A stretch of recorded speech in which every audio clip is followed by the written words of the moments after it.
국내 2위 항공사인 아시아나 항공의 새 주인이 현대산업개발 컨소시엄으로 사실상 결정됐습니다. HDC 현대산업개발 정몽규 회장은 간담회까지 열면서 인수에 대한 의지를 드러냈습니다.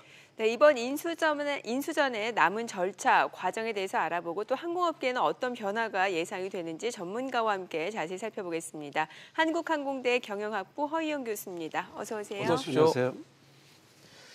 교수님, 사실 이제 아시아나가 현대산업개발의 품으로 거의 갈 것으로 유력한 상황이 됐는데 예상을 좀 하셨습니까? 처음에 이거 재밌게 관전했는데요. 네. 처음에 이렇게 재밌어질 줄 몰랐고요. 흥행이 될까? 그러니까 연내에 저게 팔릴까? 그랬을 때만 해도 처음엔 뭐 대기업 참여가 일단 없었죠. 그러니까요. 그동안에 많은 네. 불망에 올랐던 회사들이 참여를 안 했고 또 그 현대산업개발도 뒤늦게 뛰어들었고요. 또 애경은 의지를 보인다고는 했지만은 과연 자금력이 안 받쳐주고 그저 맛배기 정도로 하고 빠지는 거 아니냐 이렇게 됐던 것이 예. 실사 과정에서 드러나는 걸 보니까 이제 시간이 지나면서 그 애경 같은 경우에는 뭐 스톤브리지 캐피털이라고 하는 아주 강력한 재무적 투자자를 네. 얻었고 네. 현대산업개발은 뭐 워낙 미래에셋의 그 박현재 회장이 아마 많이 조언을 했다고 판단이 되는데요. 근데 뭐 아무튼 한 5대5 정도로 봤는데 결국 흥행도 아주 좀 다소 극적인 면이 있어서 현재까지 왔습니다. 네, 이제 본입찰에 참여한 곳이 이제 HDC 현대산업개발 네. 그리고 제주항공, KCGI 다 이렇게 컨소시엄으로 구성해서 그렇습니다. 참여를 했단 말이죠. 그러면은 왜 이렇게 컨소시엄으로 구성을 해서 참여를 했는지 그 이유에 대해서도 좀 설명을 해주시고 예. 어떻게 해서 또 이제 HDC 현대산업개발로 가게 될지 그 가능성을 왜 높게 보는지도 좀 알려주세요. 이게 이제 그 원래 전략적 투자자가 이제 사업자예요. 예. 그런데 이제 자금력이 딸리면은 재무적 투자자 SI가 BI를 갖다 끌어들이죠. 네. 그러나 이제 경영 참여는 전략적 투자자가 하는 것이고. 네. 그러니까 제주항공 애경이 사업을 하고 HDC 현산이 하는 거죠. 네. 나머지 그 뒤에는 이제 재무적 투자들이 있는 것이고. 그러니까 자금을 댄다라고 보면 되는 그렇죠. 거죠. 예. 이제 자금이 부족하니까 네. 그쪽으로 자금을 이제 보완한 것이죠. 네. 사실 뭐 나오는 얘기를 들어보면 현대산업개발 컨소시엄이 애경 컨소시엄보다 한 1조 원 정도는 넘게 더 많이 썼다라는 얘기가 있는데 그래서 뭐 2조 원이 넘는 금액이 작은 금액이 아니다 보니까 혹시 아직은 사실 인수가 된 게 아니고 이제 우선 협상 대상자 되기 때문에 혹시 뭐 판이 엎어지거나 이런 상황도 가능한 건지도 궁금합니다. 지금 원래 이제 그 업계나 우리가 볼 때는 한 1조 5천억에서 2조 정도로 이제 예상을 했죠. 그런데 예. 현산 쪽에서 뭐 2조 4천, 2조 5천 가까이를 써냈고 예. 애경은 그걸 벗어나질 않은 것 같아요. 그러니까 그 차이가 워낙 커서 네. 그러다 보니까 지금 우선 협상 대상자라고 하는 것은 사실은 우선적으로 당신네한테 팔 의사가 있다라는 협상의 대상자를 선정해 놓은 것이고 네.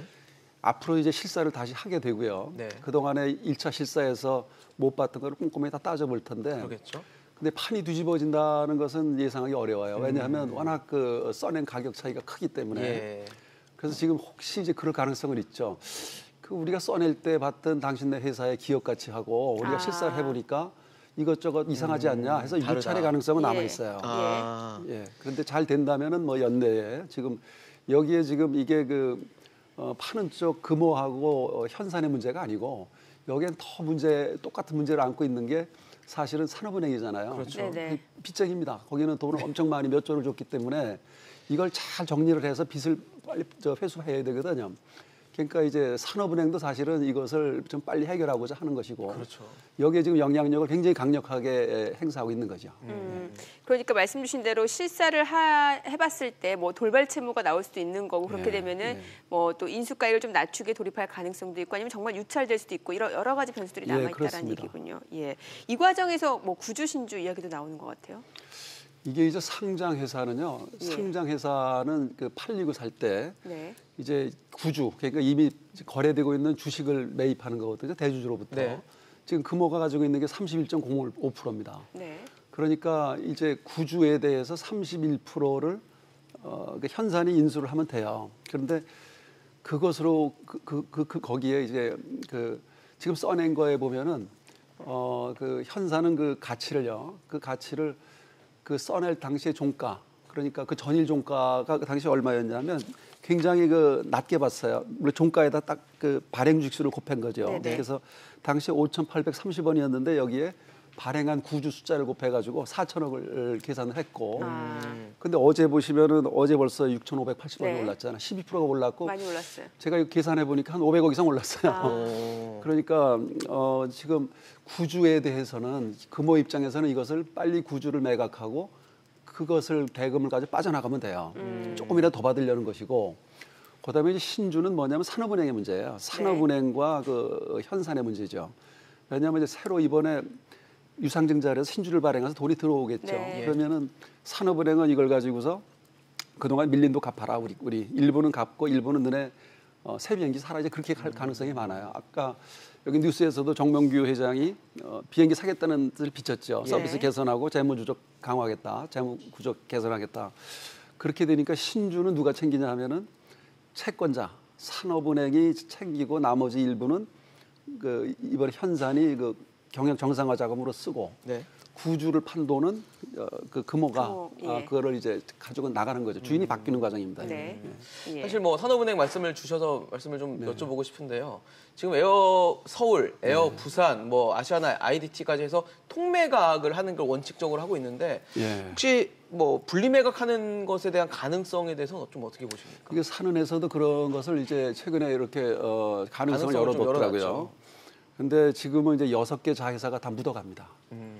근데 이게 그 공정거래법을 보면 공정거래법상에는 어떻게 규제하고 있냐면 이게 지금 구조가 어떻게 되냐면 HDC라는 지주회사가 있고 네. 그 밑에 HDC 현대산업개발이 있고 이게 이제 아시아나 항공을 인수하는 과정이에요. 그러니까 지주회사에서 보면 손자회사가 됩니다. 근데 손자회사가 또 자회사를 가지고 있는 거죠. 6개를.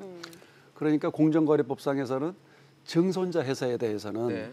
그 손자 회사가 주식을 100% 인수토록 해놨습니다. 2년 내에 인수 안 하면 매각을 하도록 강제로 해놨거든요. 그러니까 이게 지금 그렇게 되니까 이번에는 이제 아시아나를 인수하고 2년 내에 이거를 껴안고 갈 건지 아니면 이거를 결정을 대파할 해야 건지 되겠네요.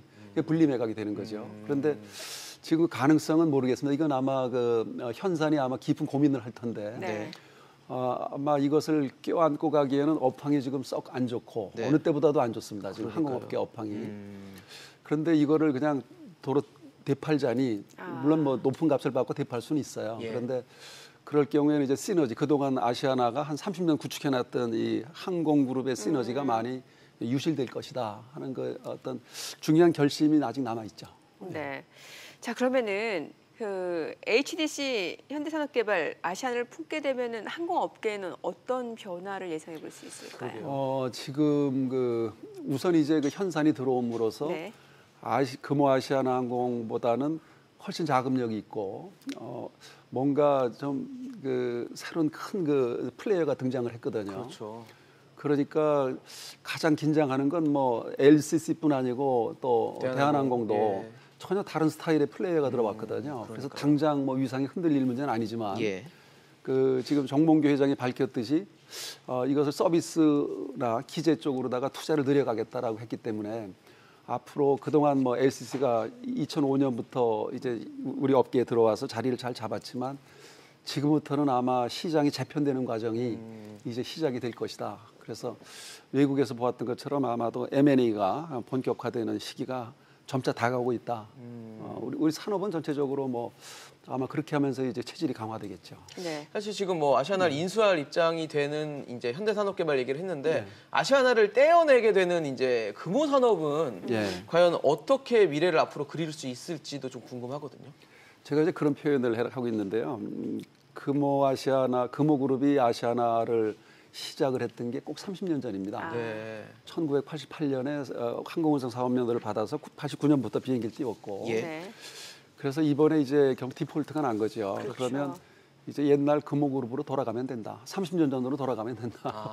이제 그런 결론에 이르게 됐는데 아마 금호로서는 지금 이제 남은 게 거기 그 박삼구 형제 간에 그 2006년, 2008년에 큰 걸 먹었잖아요. 그러니까요. 그게 대우건설, 그다음 대한통운을 연이어 먹고 2008년에 글로벌 금융위기 닥치면서 이제 구조조정, 워크아웃이 됐죠. 네.